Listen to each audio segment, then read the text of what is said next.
For today, our most essential learning competencies are solve problems involving linear inequalities in two variables and solve problems involving system of linear inequalities in two variables. So our topic for today is all about system of linear inequalities in two variables. What is system of linear inequalities? It consists of two or more linear inequalities that are solved simultaneously. So in a system, there are two or more linear inequalities. A solution is an ordered pair that satisfies the inequalities involved. Ang solution naman para sa system of linear inequalities, dapat yung given ordered pair ay masatisfy lahat ng linear inequalities na nasa system. Example, from the system y greater than 2x minus 3 and y greater than or equal to negative 2 will identify the following if they are solution or not. For letter A, 0, 0. 0, 0 is a solution if it can satisfy both linear inequalities in the system. For the solutions, for 0, 0, yan. Isulat muna natin yung ating first linear inequality na y greater than 2x minus 3. Then, substitute the value of x and y. Y is 0 and x is 0. Simplify. 0 greater than, so 2 minus 0 is 0, minus 3 na lang. 0 greater than negative 3. This is true. Ang 0, 0 ay true kay first linear inequality. So, let's try kung true pa din ito sa second linear equation na y greater than or equal to negative 2. Ayan. So, substitute, the value of y is 0 and 0 greater than or equal to negative 2. This is also true. So, since true ang statement natin, both for the linear inequalities in the system, therefore, 0, 0 is a solution. Next, for letter B, which is 1, positive 2. Unahin natin ang first linear inequality, y greater than 2x minus 3. And again, substitute the value of x and y. Y is positive 2 and x is positive 1. Simplify, 2 greater than 2 minus 3, and 2 minus 3 is negative 1. It is true that 2 is greater than negative 1. For the second equation, y greater than or equal to negative 2, y is equal to positive 2. It is also true that 2 is greater than negative 2. Therefore, 1 and positive 2 is a solution. For letter C, negative 2 and negative 3. For the first linear inequality, substitute the value of x and y. Y is negative 3 and x is negative 2.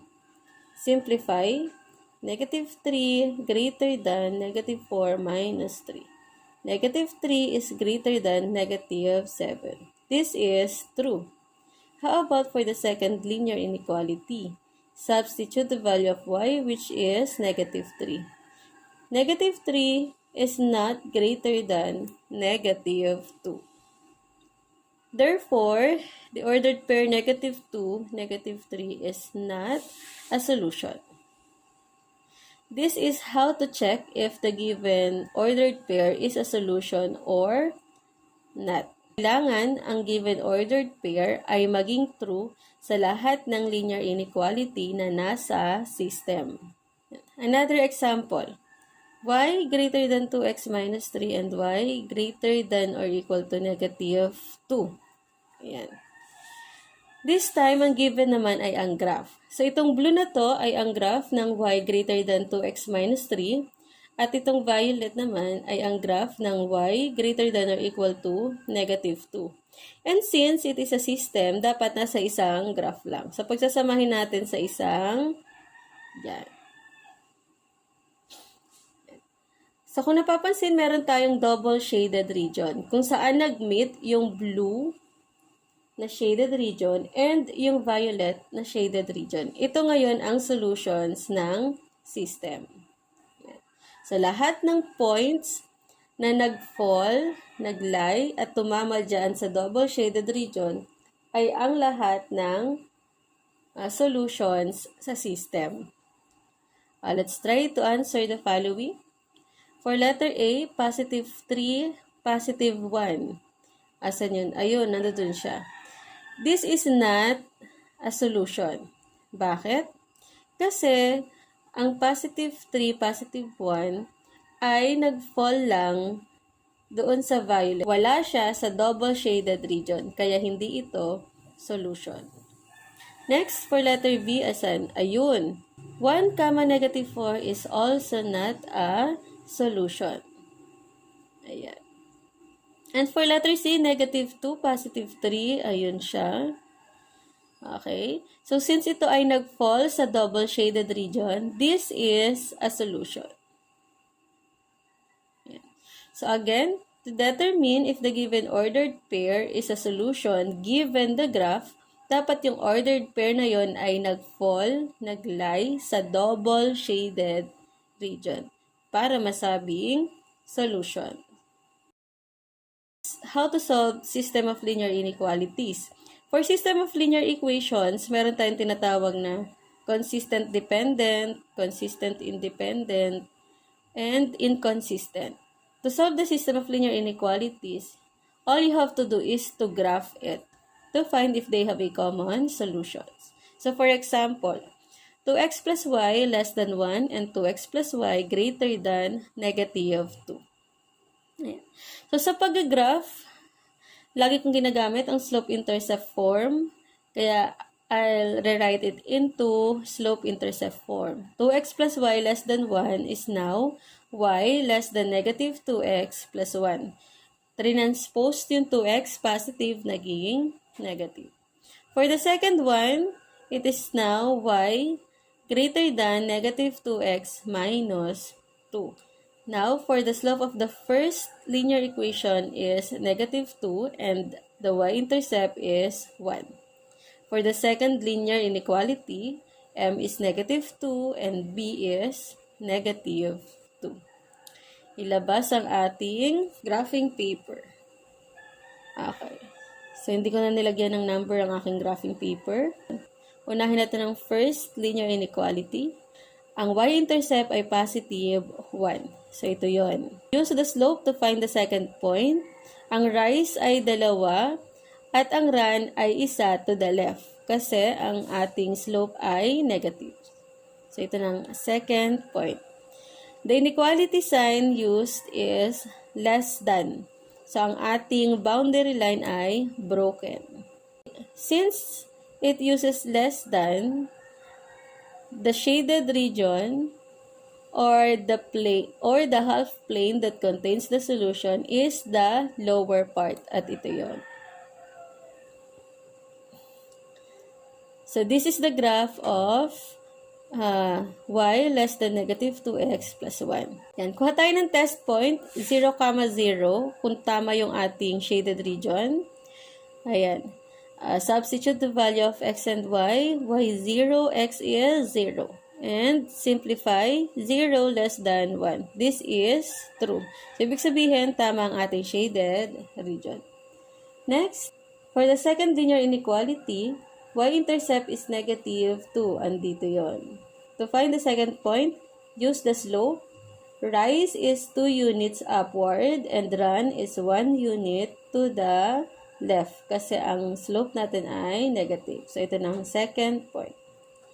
The inequality symbol used is greater than, kaya ang boundary line natin ay broken. And so, ito ay greater. Diba? Greater than. Greater. Kaya ang shaded region niya ay nasa upper side. So, ito yon. Kuha tayong test point, 0, 0 ulit kasi kasama siya doon. Substitute the value of x and y, which is 0. Simplify 0 greater than negative 2, which is true. Therefore, tama yung ating graph. This is the graph of y greater than negative 2x minus 2. So, ang double shaded region niya ay ang nasa gitna, kaya ito ang solutions ng system. This is how to solve system of linear inequalities. Another example, for number 3, 3x minus y greater than 1 and y greater than or equal to 3x plus 2.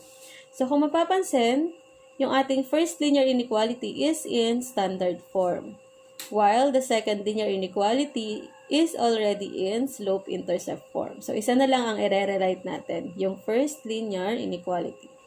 It is now y less than 3x minus 1. Nagpalit ng inequality symbol. Bakit? Kasi ang y natin ay negative. For the second linear inequality, just copy. M is equal to 3 and B is equal to negative 1 for the first linear inequality. For the second linear inequality, M is 3 and the y-intercept is equal to 2. Now, for the graph, for the first linear inequality, the y-intercept is negative 1, nandito yon. And to find the second point, use the slope. Rise is 3 units and run is 1 unit to the right. To the right na kasi ang ating slope ay positive. Ang inequality symbol ay less than. So, ang boundary line ay broken line. The half plane that contains the shaded region, so ang sabi dito ay less than. So, less than nasa baba.